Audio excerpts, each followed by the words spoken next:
Honor has decided to follow in parent company Huawei's footsteps and just kind of ignore the MWC cancellation and go ahead with announcing products anyway. Among those is the Western release of the MagicBook laptops that we saw come out in China late last year. I got a chance to take a look at one last week, so here are some thoughts. Okay, so Honor is releasing a MagicBook 14 and a MagicBook 15, which makes a lot of sense. They are very, very similar laptops. Internal specs are almost identical. Obviously the 15 is a little bit bigger, a little bit heavier. It's about 0.2 kilos heavier. It's sort of 1.5 something, and the 14 is 1.3 something in terms of kilos. Otherwise, they're very similar looking. They have the same ports. You get USB-C, but also USB-A and HDMI, which is really nice. They're both HD, just 1920 by 1080 resolution. You'll note that means they're 16 by 9, as opposed to 3 by 2, which is the kind of boxier aspect ratio that Huawei prefers on its laptops. So if you don't like that, if you want them a widescreen look, you might actually prefer Honor to the Huawei's. There is one thing that these two laptops borrow from Huawei though, which is color scheme. They come in two colors. There's a space gray and a mystic silver. That is it. They don't have a nice fancy green color like the Huawei MateBook X Pro that we saw launched earlier today. But still, the silver and gray are nice. And Honor has added a little touch that makes them a bit more unique and a little bit more exciting than Huawei's take on the silver and grey. And that is in the blue chamfering that you will see around the edges of the laptop and also embossed into the Honor logo. So you get this nice sort of reflective blue finish. I think having it in the logo I find a little bit garish, but the touches around the edge of the device are actually lovely. It looks really nice. You don't notice them too much. They're kind of subtle, but then you catch the light and you go, oh, what's that? What's going on at the edge of the laptop there? It looks really, really good. It looks better in person, I think, than maybe in some of the official press photography and that kind of thing. It's worth seeing and seeing how it catches light as you move around. It makes sense. I think Honor's had a good run of doing that kind of finish on their phones in like different reflective colored phone backs. So it's nice to see that approach come to the MagicBooks as well.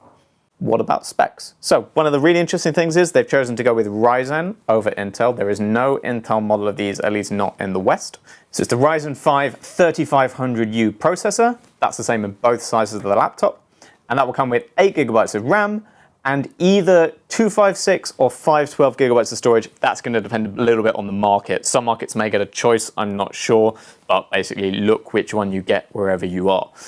So those should actually be pretty solid specs, especially for what's basically a mid-range laptop. It's not going to cost too much. And this should be powerful. If you haven't had a Ryzen processor in a laptop before, and it makes you a bit nervous because you're very used to things having an Intel and having a Core i something or other, don't be afraid. The reason Ryzen chips are in this and the reason they're in a lot of laptops right now is because AMD has really stepped its game up in terms of the laptop space and the desktop space actually. But these processors are a lot better. They are much more competitive than they used to be, and you will not have any issues switching to a Ryzen chip. This will still be very fast and very powerful, and that is basically why Honor has decided to go with it. It is a great processor at this kind of price point. One oddity is battery. So the laptop comes with 65-watt fast charging, which is really good. You will get a load of battery life back in just half an hour of charging. The weird thing is battery capacity.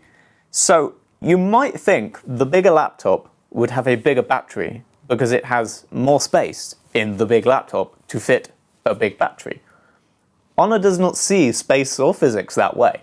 Instead, it's put a 42-watt-hour battery in the MagicBook 15, respectable, and a 56-watt-hour battery in the 14. This is very odd. It means that the 14 should have great battery life. It should basically be all day. Honor is saying it can do 10 hours of uninterrupted use on most stuff, which is great. That's more than enough for most people. The 15, though, has a sort of a quarter less battery capacity, and it's got a bigger screen to power. So the 15-inch is definitely going to have worse battery life. I don't have a battery life figure on it right now to sort of compare, but I wouldn't be surprised if it's more like 7 hours or something like that. Yeah, I cannot explain why this has happened. It does mean the 15 looks a little bit unattractive unless you really need that bigger screen size. But I imagine for most people that's going to make the 14 much more compelling. It's going to be lighter, it's going to be more portable. 14 inches is still a really good laptop screen size, and you're going to have that better battery life to boot. And the one final thing to note about the MagicBook is that it has borrowed some stuff from Huawei, which is nice to see.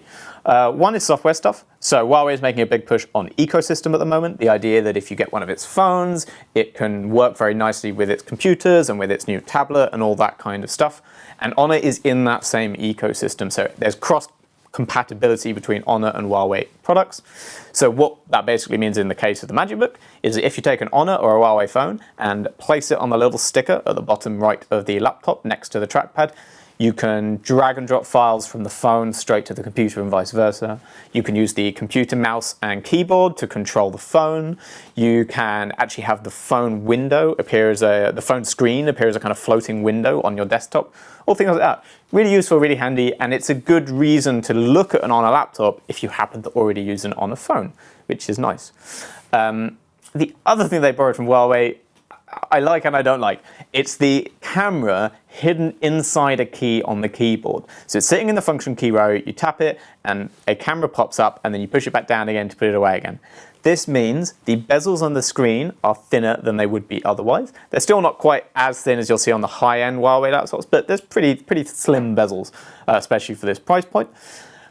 But the downside is the angle on the camera is awful. It's going right up and catching underneath your jaw, and it looks horrible. No one looks good in this. It's very unflattering.